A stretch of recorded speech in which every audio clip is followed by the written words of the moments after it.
Good morning, everybody, and welcome to Counterpoints. Ryan, how are you doing? You're in the studio making me look bad. Well, I didn't read the memo, so here I am in the studio, making sure everything is locked down and ready for us when we get back in here officially next week. Got some crew in here too, so we're in good shape.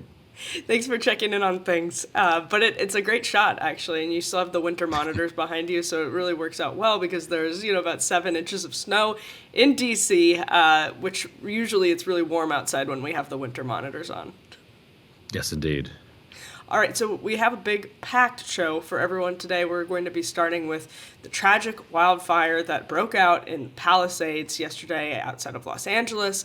Then Donald Trump held a wild press conference. We'll break down all of the key elements from it for you. Mark Zuckerberg, obviously, as Crystal and Sauger covered yesterday, changed the free speech policy on Meta and some other things as well. But the reaction to it is what we're going to cover today because it's been very, very interesting. Kevin O'Leary is poised to buy TikTok. Obviously, oral arguments in the case at the Supreme Court will begin on Friday, so this is a very high-stakes game. Congestion pricing has gone into effect in New York City, and man, the reactions there, and there's just a lot to talk about actually with that entire story, and I'm curious to get your thoughts on it, Ryan, but the reactions have been fascinating to watch. And Ryan, we're also going to do updates from Gaza. This is something that Donald Trump touched on at his press conference, and there's a lot more going on with the UAE and other countries as they look for some type of settlement there, and we have a guest. Yep. And it might not be in this show that goes out on the podcast, but we're going to be joined by Ahmed Khan again. If you may remember, a few weeks ago, we had talked about how he had spent something like 6 months and managed to get his own shipment of aid into Gaza, working with the on-the-ground organization Arena. We'll talk to him about, and he went in with the shipment, so we'll talk to him about like what he saw on the ground there. He also has been kind of at the forefront of what is kind of considered to be a niche issue, but it shouldn't be. There's something like 25 to 50,000 people in Gaza who need kind of critical medical care, and all they need is permission from Israel to leave, and they have a hospital that is willing to treat them. Israel is blocking them, and he's working on a lot of those cases. He's also been in Ukraine recently, so he's going to update us on a bunch of what he's seen. Fantastic. Well, let's start with the tragedy outside of Los Angeles in the Palisades, where 30,000 people have been evacuated. Around 3,000 acres have already burned. And the fire, as we come to everybody right now, is 0%. 0% contained. There are two other fires raging in the area as well. But this fire, the images that are coming in are just we're going to put some of them up on the screen for everybody right now. So if you are listening to this, what we're looking at here is just the hills in complete flames. People taking video from West Hollywood, for example, just showing how close the blaze is, looking down. Ryan, this footage that we've been seeing come in, I'm going to share another tab here. This is footage from KTLA from the perimeter of the fire. They've actually started clearing these. This is just shocking. People abandoned their vehicles because of the gridlock. Obviously, that's a very LA thing. They're now needing to get those cars, the abandoned vehicles that people left as they fled on foot, out of the way by using a bulldozer, just so that the firefighters can get in and have access to the to actually save lives and save property and contain the fire a little bit. But as of right now, it's not contained basically at all. What have you made of this just in the last, honestly, Ryan, 24 hours as we've started to see some of these horrifying images? Yeah, I was talking to a few friends who live in Los Angeles last night, and they said, the winds were unlike really anything that they had felt before. These Santa Ana winds whipping through. Measurements have clocked them at up to 99 miles per hour. They're expected, to continue at that pace through much of today.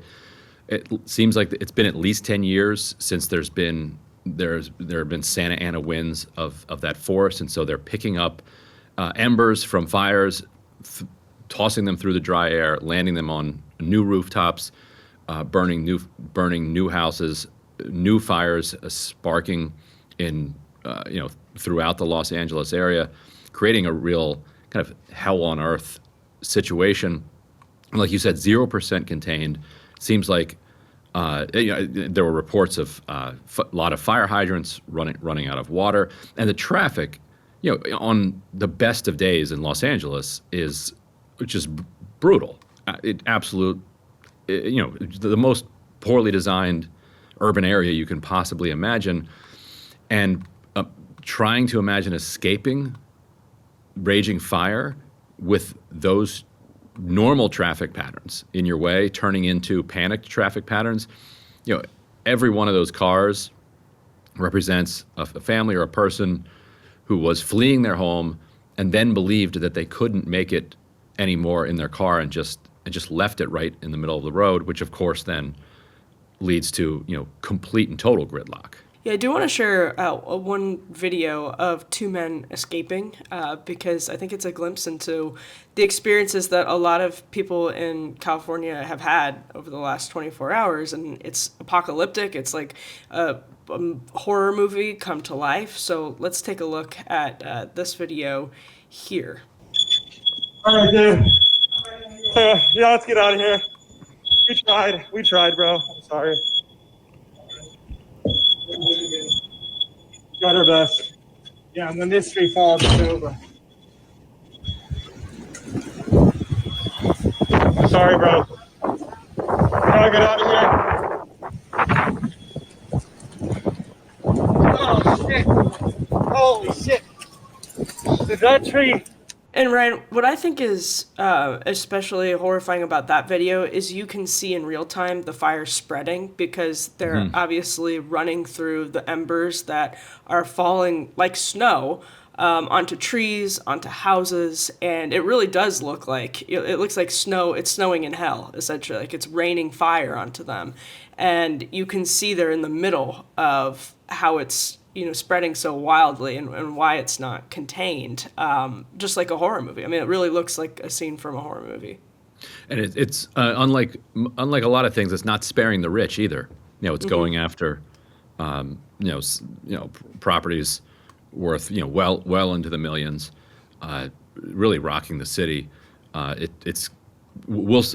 Hopefully these winds die down and they can get this under control, and we don't have kind of apocalyptic level damage despite the scenes that we're seeing. Right. And so LA Mayor Karen Bass is actually not in town right now, but immediately people have started to wonder about the $23 million that she had recently proposed as a cut to the fire department. This is a headline from back in April. You can see if you go down here, she proposed a decrease of about $23 million from the LA Fire Department. And, that for Karen Bass is going to be a huge problem going forward when she gets back into town.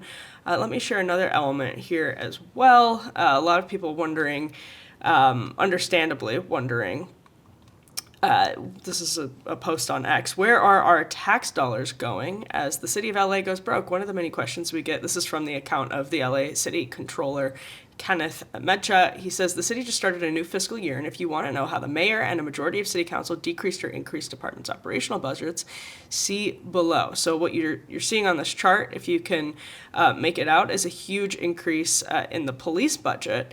And as you go down, you start to see decreases that are going to now come under the microscope. Public Works is one of those that's, there's a big cut there. Fire, you can see that down towards the end. That's the second. If you're listening to this, indeed, you see a significant cut out of the fire budget. And Ryan, the other thing I wanted to mention is you probably remember this. Obviously, the infamous company PG&E, Pacific Gas and Electric, ended up being on the under the microscope, just as Karen Bass's budget cuts likely will be in the Dixie Fire. They were able. A Wall Street Journal reporter wrote a whole great book about how PG&E they just hadn't updated all of their equipment, and that was like the literal spark in the Dixie Fire. And oftentimes, as we peel back the layers, this isn't just a force of nature. It isn't just an accident. It isn't just there's usually some level, as you're peeling back, of incompetence or corruption or human error that gets to the heart of this. And that's going to be the question moving forward. And if you step back kind of out of I think it's very difficult to look at Los Angeles in particular from inside of our perspective as Americans, because it's sort of like fish in water. Like, it just kind of is what it is. But if you try to step back and look at it from outside the United States, or in a more objective way, what you see is a city that spends tens of millions of dollars on individual homes for individual people with the most lavish artwork and swimming pools and luxuries that anybody could possibly contemplate, say like 200 years ago, while starving kind of the rest of the city of needed public improvements so that people can actually move around efficiently, and so that public services are decently funded. And so we often say, well, can we afford an effective fire department? Can we afford better schools? The question that you might have to ask about Los Angeles in particular, and maybe the United States more generally, can we afford this billionaire class? Because we are the ones that have produced that billionaire class. It's our society, it's our system. We are somehow deciding, or through not deciding, allowing this flourishing of this extraordinary inequality that is sucking up all of the resources that could be put in other directions. And the question is, can we afford it? And when you look at what's happening in Los Angeles now, to me it says, no, we can't afford it.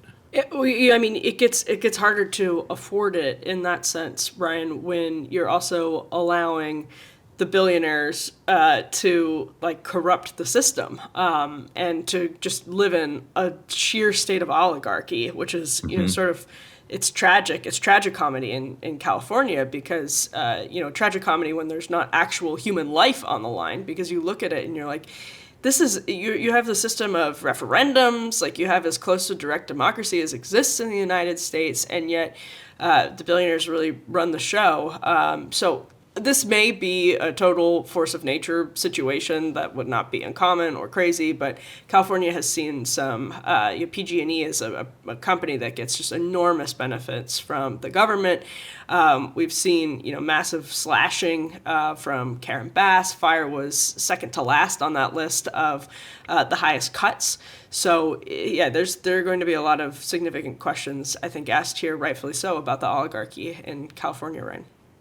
Yeah, and we're entering a phase where the climate is going to be more difficult for our human population to live in, and more expensive, and we're going to have to decide whether or not we want to invest in that, or else whether we want to see it just burn down in front of us. Horrible. Well, let's hope that things get better today, although it's not looking like they will. But stay tuned. We'll have a lot more to come on this story for sure. Hey, if you liked that video, don't forget to hit the like button and subscribe to Breaking Points. If you want to see the rest of Counterpoints, go to breakingpoints.com to become a premium member and get the full uncut show every morning in your inbox and on Spotify.